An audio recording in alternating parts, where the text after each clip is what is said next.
insignificant. But it's very important that you do it. Because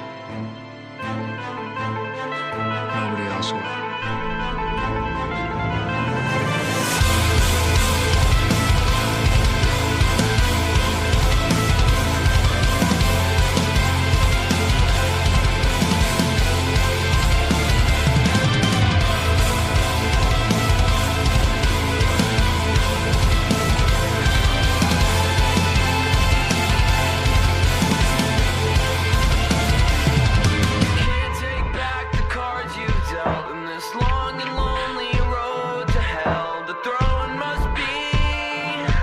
Such a sad and lonely place.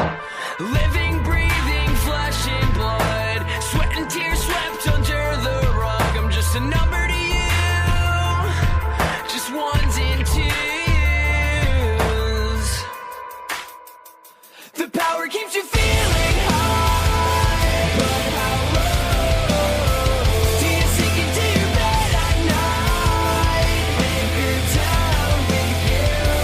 Do you toss and turn from all the bridges you burned? Or are you proud of all the hatred you burned?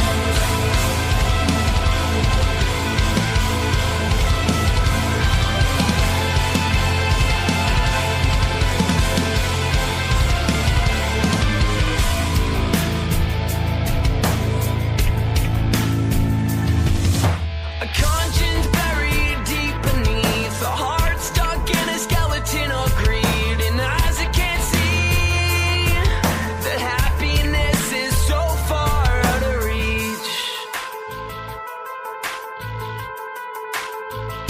The power keeps you feeling high. But how low do you sink into your bed at night? Anchor down with you. Do you toss and turn from all the bridges you burned? Or are you proud of all the hatred you burned?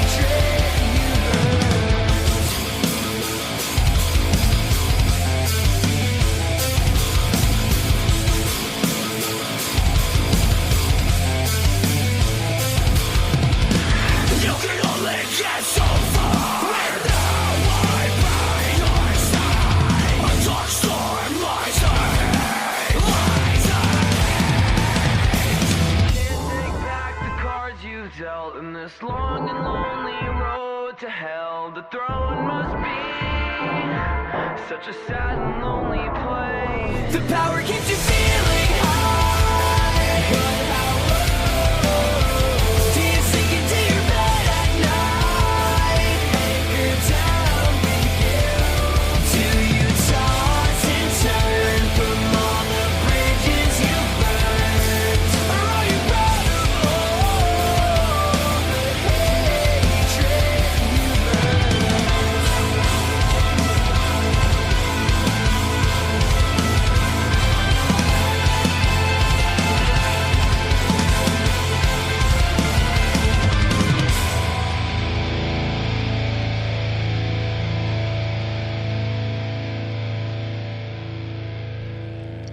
Alright. Cool, I'm back. Sorry about the extra little delay there, but I had to grab something to drink and utilize the facilities. Alright, so next story up is, well, it's rather interesting. Hold on.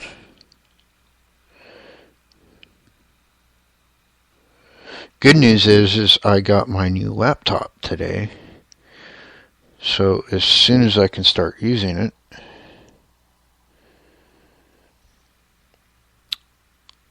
I'm going to be making the show even better.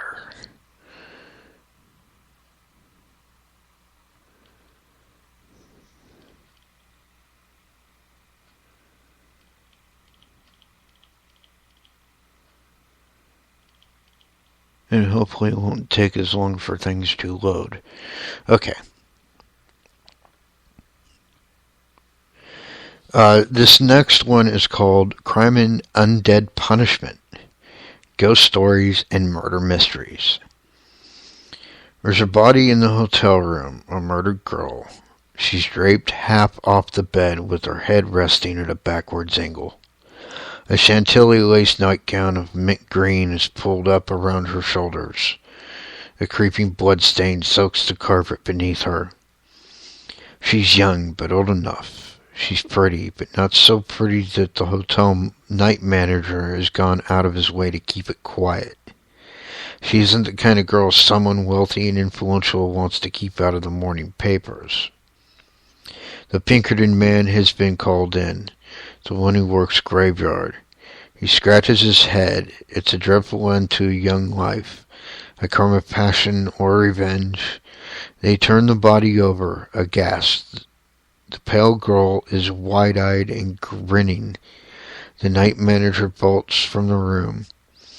A flashbulb pops. The Pinkerton man rubs his gut. This one sickens him. He'll watch the papers in the months to come, but there'll be nothing more to the murder. But this isn't the end of a crime story. It's the beginning of a ghost story. Some say that if you give a murderous crime, a gruesome, unresolved bit of nastiness, enough time to fester and gestate, you'll soon have yourself an angry spirit and a haunting on your hands. Writers of ghost stories have known this to be true since Edgar Allan Poe first set things in motion. With The Murderers in the Rue Morgue, Poe is credited with having written the first murder mystery of the late modern era. 2 years later, Poe penned The Telltale Heart. For its day, the tale was a shocking ghost story with a vicious murder at its heart. Given that the majority of ghost stories are concerned with unfinished business, it's no surprise that the line between crime and horror is tenuous. Both are rooted in irrational violence fueled by an erosion of reason, emotional or physical desperation. Each is a morality tale of sorts. Ghastly things happen as a result of poor choices, and sometimes long after all the blood has been mopped up, and those responsible have been sent to the chair, the creeps begin to come up through the cracks in the flooring with cold fingers that long to poke at our tender flesh. After Poe's success and acclaim with his tales of crime and the supernatural, other writers of the genre followed step, mixing crime and murder and horrific hauntings that left readers with blood chills. Of those who followed Poe, Ambrose Bierce from 1842 to 1914, M.R. James from 1862 to 1936, and Algernon Blackwood from 1869 to 1951 made quite a name for themselves and set this table for hundreds of contemporary writers who enthusiastically mix blood and spirits on their pages. What these writers of murder and terror may have known is that ghosts lend an eerie hand to the workings of the traditional murder mystery. Ghosts add a spectral viewpoint that isn't normally allowed in traditional storytelling. They may enlighten with wisdom beyond the grave or confound with their own mysteries, and while the ghost stories frequently focused on aspects of the haunting itself, the solution to the supernatural problem often lies in solving the crime behind the haunting. A Stir of Echoes, written in 1958 by Richard Matheson, is a prime example of a crime story turned haunting. In the book, the protagonist, Tom Wallace, awakens a psychic gift within himself and is subsequently haunted by visitations and messages from a murdered girl that culminates in a channeling of the spirit and a direct confrontation with her killer. Although there are many unique types of supernatural horror tales, a ghost story with a cruel criminal element is riveting fiction, in which the reader is given a glimpse of what the depths of human desperation can devise, as well as the havoc the resulting manifestations can create for those who conspired against their corporal forms. The supernatural element in a murder mystery also adds drama and suspense not easily gained from a cast of strictly mortal characters. Ghosts by their nature make horrifying heralds, often hampering the solving of crimes and driving characters stark raving mad. An excellent example is Peter Straub's classic bestseller Ghost Story from 1979. Straub weaves a masterful tale of 5 elderly men who are beset by the manifestation of a woman who, in one form or another, seeks to revenge her death. The spirit of the woman torments the old men day and night until only a few are left alive. In the unraveling of the mystery, it is revealed that the 5 men in their youth had drowned her after a night of vying for her charms. It was a murder fueled by arrogance, lust, alcohol, and poor choices. The survivors in the story walk away having endured a haunting as terrifying as any ghost story ever told. The moral of the story is this: crime doesn't pay, and sometimes, if you're really unlucky, it comes back to haunt you.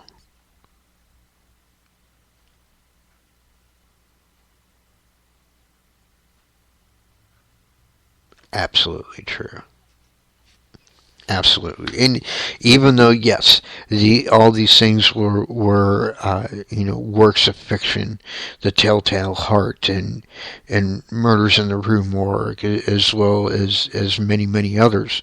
One author they actually didn't mention that was very, very good at mixing supernatural with mystery was possibly one of my all-time favorites in that particular genre was H.P. Lovecraft. But here's the thing. All of those stories, no matter who the author was, all of them come from the same place. They're all, they are fiction, but they all have a basis in some kind of fact. Case in point, The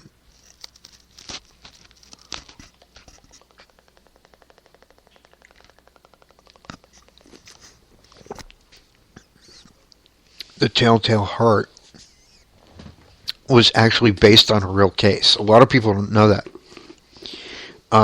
They know that Edgar Allan Poe worked for a newspaper.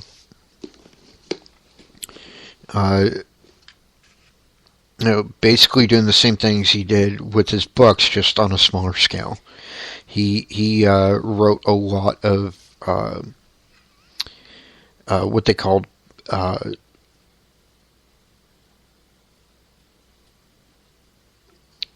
what they called at the time as pulp or rag stories. And then, like, a lot of his stuff came out as like nickel or dime novels, which were there was a little more to them than like a magazine, really. But what they don't know is that if you've seen the movie The Raven, that was actually somewhat based on truth. Although, the time frame, of course, is different. Years before he became a well-known author, he actually did a lot of work with the police. He was enlisted by certain individuals in the Baltimore Police Department, as well as the sheriff of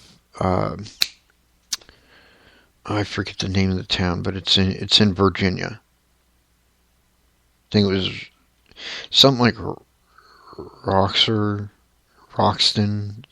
I don't know. Anyways, he did do work for them because he had such an insight into the mind of a killer that in a lot of ways is really kind of like the earliest examples, really, of criminal profiling in this country.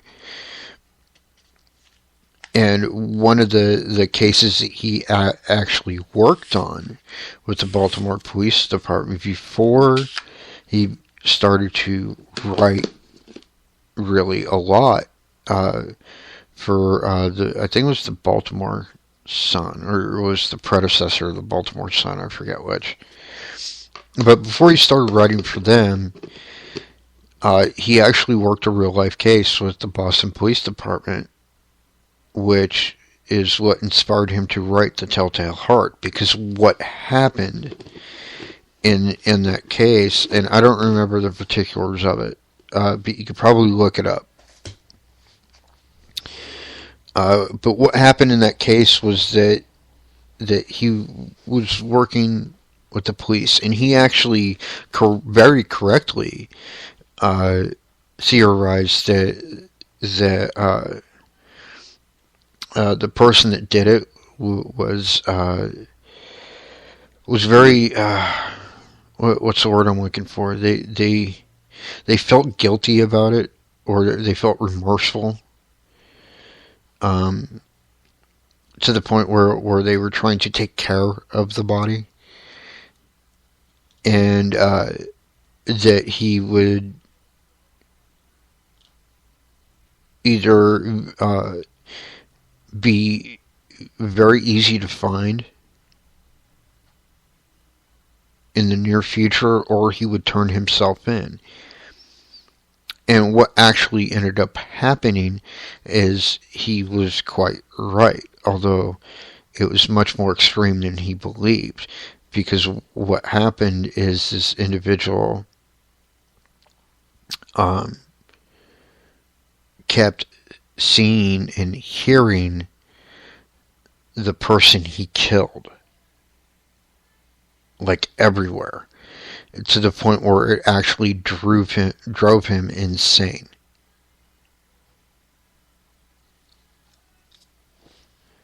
And as a result, he wandered into police department and turned himself in.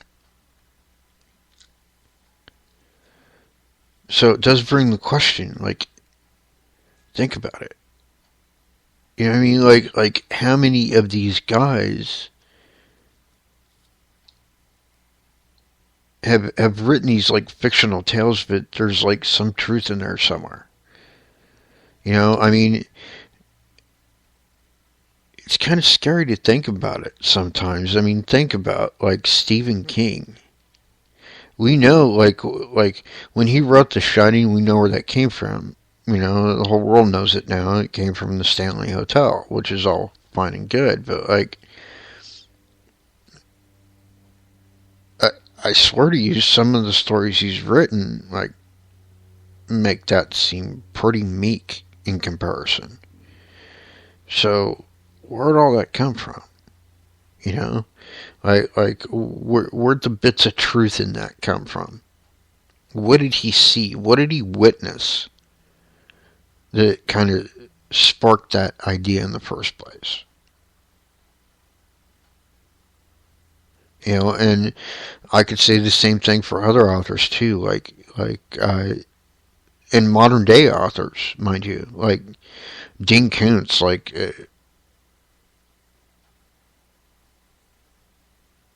that guy's books are awesome. He's by far my favorite author of like horror thrillers, like ever. Like the movies that have come out that are based on Dean Koontz's books, with the exception of Odd Thomas, do not do him justice. Like that piece of crap Phantoms with Ben Affleck and all that, that thing sucked compared to the book. But Odd Thomas was excellent. Sorry. Anyways, so, you know, it just makes you wonder. You know, in a lot of books, by the way, Dean talks about how his characters see, hear, feel things differently than most people do, which makes me wonder, does he have actually experience with that? Either directly or indirectly. Like, and I have a theory that maybe he's a little bit sensitive, but I think he probably grew up around it. I think probably his mother. But, that's just a thought.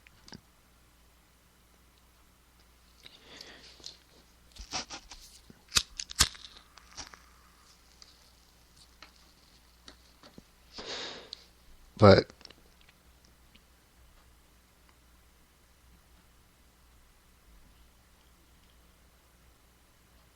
I mean, just thinking about that, it's like, wow. Anyhow, going back to paranormal related stuff. Let's see. I'm going to pull up paranormal news since we've got about 20 minutes left. And I said I was going to do paranormal news, so we're doing paranormal news for the last bit of my show. Oh, nope. Wrong place.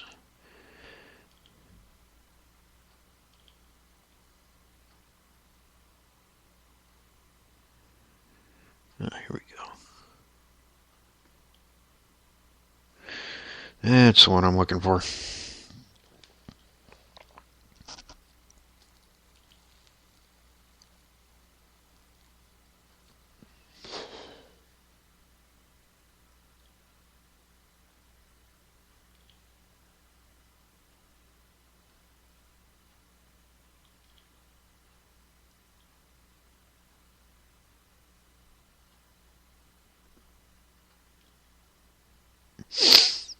Sorry, waiting for this thing to load. Okay.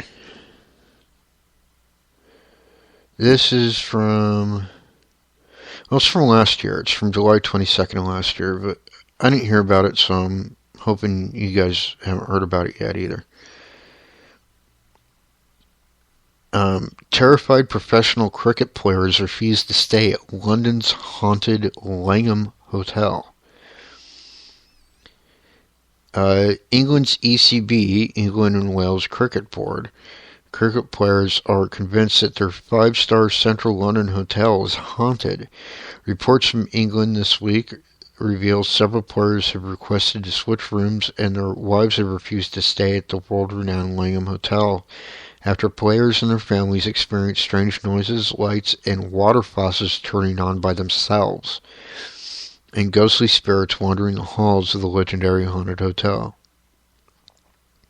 ECB player Stuart Broad told reporters his paranormal encounter left him sleepless. It was so hot in the room, I just couldn't sleep. All of a sudden, the taps in the bathroom came on for no reason. I turned the lights on, and the taps turned themselves off. Then when I turned the lights off again, the taps came on. It was very weird. Really freaked me out. I ended up asking to move rooms. In another incident, an ECB player told Daily Mail UK, "One night I woke up in the middle of the night around 1:30 a.m.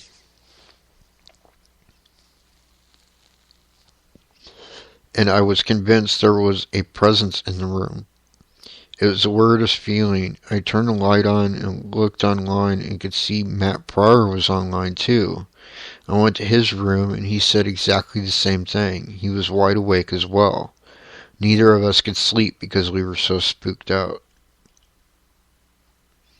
London's 500-room Langham Hotel opened its doors on June 10, 1865, on land where the Foley Mansion once housed the Foley family, a noble English line which was extinguished after a series of unfortunate deaths. It was the first hotel to use elevators, or rising rooms as they were called at the time, and featured air conditioning, hot and cold water in every room, and an unprecedented 15,000 yards of Persian tapestries. During World War II, the hotel was used in part by the English Army, during which time it suffered damage and deaths during Germany's relentless bombing campaign. The British Broadcasting Company purchased the hotel from the Langham Hotel Company in 1965, and the lavish BBC Club operated inside for many years. BBC studios are still located across the street to this day. In 1986, the old hotel was sold again, and after a $1.5 million restoration, was reopened on March 4th, 1991. During its long and restored history, the hotel's grandiose features attracted innumerable members of royalty, political, and cultural dignitaries, and celebrities including Sir Arthur Conan Doyle, Oscar Wilde, Mark Twain, and Napoleon III. The hotel's storied past also attracts visitors of another kind. There are at least 5 ghosts that make regular appearances at the hotel. And they are as follows. The spirit of the silver-haired doctor. The reports of ghosts and spooky spirits began in the 1960s after BBC moved into the building. One of the BBC dormitory areas was said to be frequented by a gray-haired, glaze-eyed Victorian gentleman dressed in a black cloak. It is believed he is the spirit of a doctor who is rumored to have brutally murdered his new bride before committing suicide in his hotel room. The Footman Ghost occupies the grandiose ballroom. In the old BBC reference library, previously the hotel's extravagant ballroom, many visitors have reported feeling a cold presence, accompanied by an apparition dressed as a footman from the 18th century. It is believed the phantom is the ghost of a servant from the days when the Foley Mansion stood on the site. The German Soldier Ghost. One of the most frequently cited ghosts is a spirit known as the German Soldier. BBC announcer Ray Moore witnessed the spirit described as a large, Germanic-looking man. The spirit wore a military-style jacket that buttons up to the neck and stood silently staring out a 4th-floor window. This ghost is believed to be the spirit of a German prince who jumped to his death from the window just prior to the outbreak of World War I. The German soldier is often seen moving through walls and closed doors, often accompanied by a sudden drop in temperature in the early morning hours. The ghost of Napoleon III in the basement. The German soldier is not the only military-themed ghost haunting the grounds. It has long been believed that Napoleon III haunts the basement of the hotel. The infamous haunted Room 333. Langham's Room 333 houses the most famous and often seen of Langham's ghosts. Hotel management called the day a BBC radio announcer witnessed the spirit firsthand. In 1973, a BBC radio announcer, Alexander Gordon, awoke suddenly in the night to see a fluorescent ball which slowly took on the shape of a man wearing Victorian evening wear. The announcer asked the ghost what it wanted, and it began to float towards him with its leg cut off some 2 feet below the ground, arms outstretched, eyes staring emptily. At this point, the announcer got up and fled. A colleague accompanied the frightened announcer back into the room and also witnessed the ghostly apparition. According to the man, as they entered the room, the ghost was leaning over the bed where Gordon had been sleeping before, slowly fading away into nothing. As for the ghost having the appearance of his legs cut off some 2 feet below the ground, it has been noted that many decades ago the floors of the hotel were raised 2 feet to allow the installation of central heating pipes.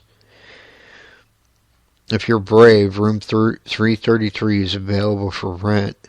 When asked about the popularity of Room 333, a clerk told a reporter for the Huffington Post. Actually, most people try to avoid it.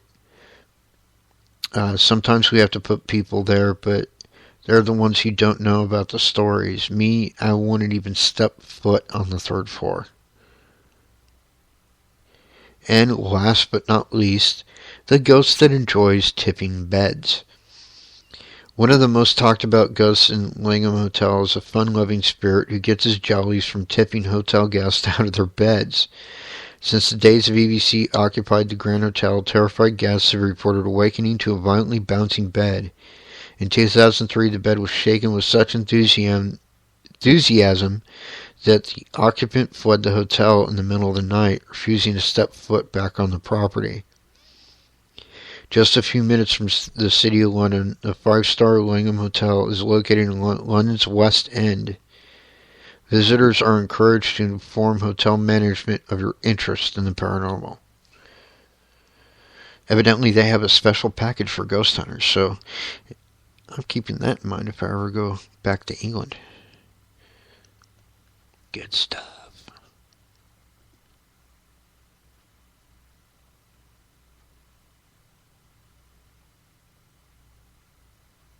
Alrighty. Alright, let's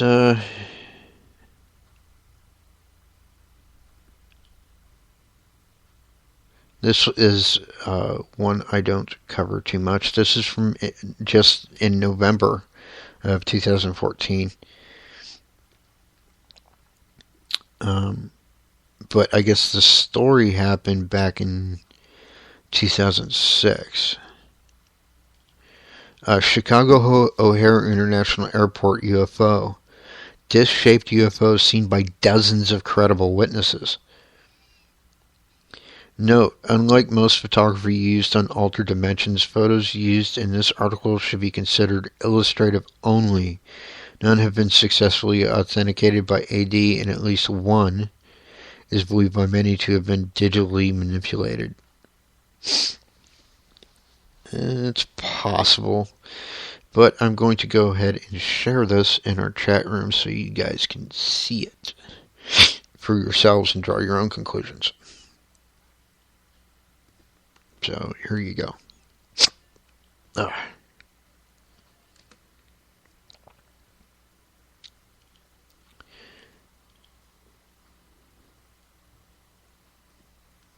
Anywho. The 2006 Chicago O'Hare UFO sighting is regarded as one of the most well-documented and widely witnessed UFO sightings in modern history. Official insisted on labeling the sighting a weather anomaly, but witnesses, including over a dozen O'Hare International Airport employees, say the object was as clear as day, a metallic disc-shaped craft hovering over gate C-17 of the O'Hare International Airport. A United Airlines employee sees something strange in the air.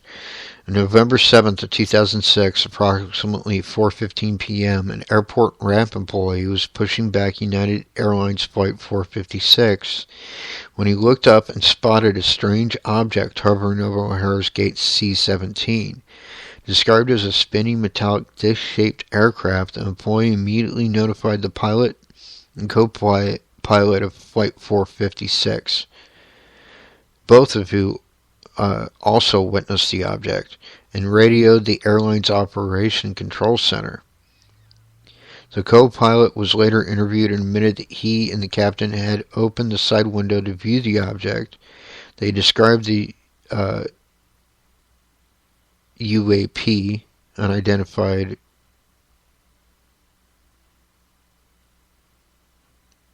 alien, whatever. I'm not sure what that means. Anyways, as dirty aluminum color, very stable without any optical distortions near it. He added that their flight had been delayed as airport personnel sorted out the event. It was at this time that the FAA's ground controller notified incoming flight 5668 to use caution for the UFO. That's in quotes. This was the first official FAA mention of the UFO. They would later, of course, deny any knowledge of it. But this was seen by aviation mechanics, office worker, dozens of United employees,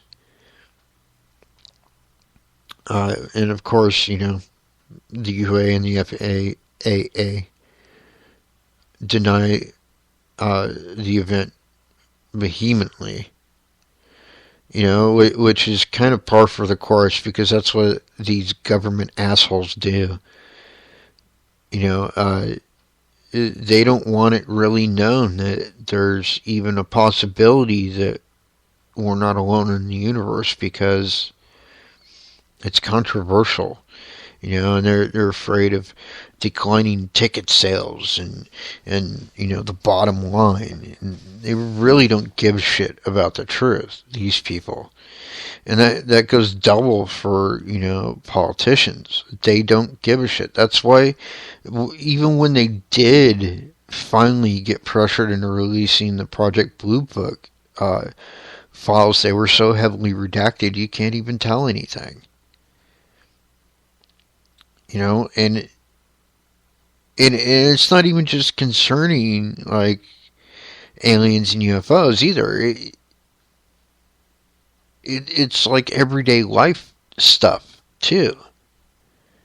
They don't want to admit that they have FEMA camps set up, like concentration camps, all throughout our country, even though people have videotaped them. They don't want to, like, the president outright fucking denied that he spent like $1.5 billion on plastic disposable caskets.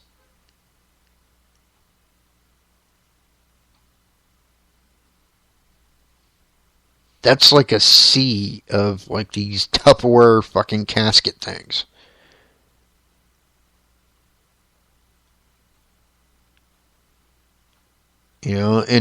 So it shouldn't be a surprise to any of us normal Joes that they're not going to admit to shit. Of course they're not. I mean, it doesn't fit in with their bottom line, which is to keep us in the dark.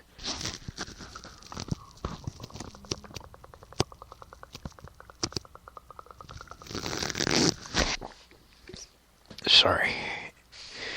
I had to take a drink. Anyways, drinking my coffee. But yeah, it... Oh, God.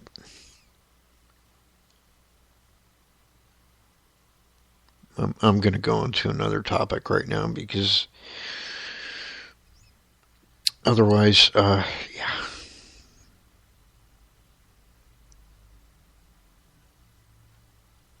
I'm liable to go off.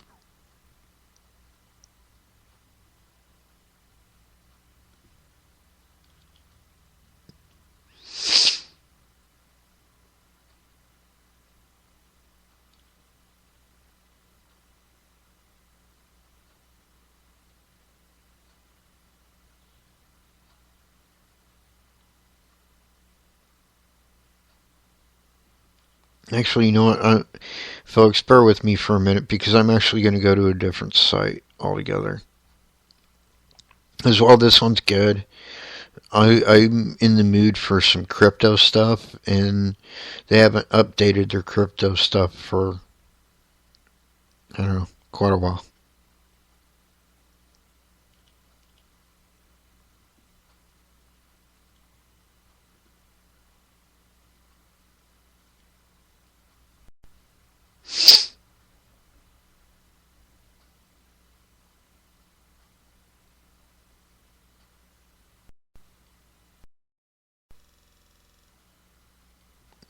Come on. Scroll.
Okay, here we go.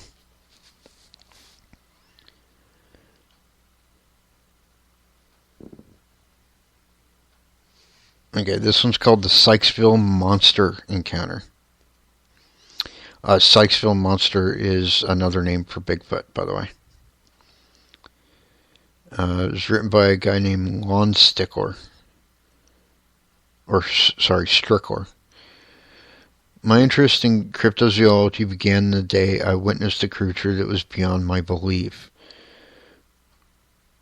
The boundaries of reality. The incident was reported to a BFRO investigator. That's, for those that don't know, that's a Bigfoot research organization. Kind of the big guns in the Bigfoot world. They're kind of like, well, for lack of a better way of saying it, they're kind of like the Bigfoot version of SETI. And it just so happens to be the larger group that Chris Moneymaker and the guys from Finding Bigfoot belong to. Anyways, the incident was reported to a BFRO investigator several years ago in hopes that they may be able to get further information from local authorities. Unfortunately, this investigator was unable to help. The date of the encounter was May 9th, 1981, about 10 a.m., and I was fly fishing for red-eye and smallmouth bass on the south branch of the Patapsco River, approximately 1 mile downstream from Route 32 near Sykesville, Maryland. The weather was sunny and slightly breezy, and the air temperature was in the low 60s. This section of river flattens out into riffles, then empties into a larger pool, an area I had fished several times previously. I was on the south bank near the riffles when I noticed a stray mixed-breed dog sniffing around the weeds and thickets on the north bank. The dog was about 50 yards from me and was weaving in and out of the brush. I wasn't worried about the dog bothering me, so I just put it out of my mind and concentrated on fishing.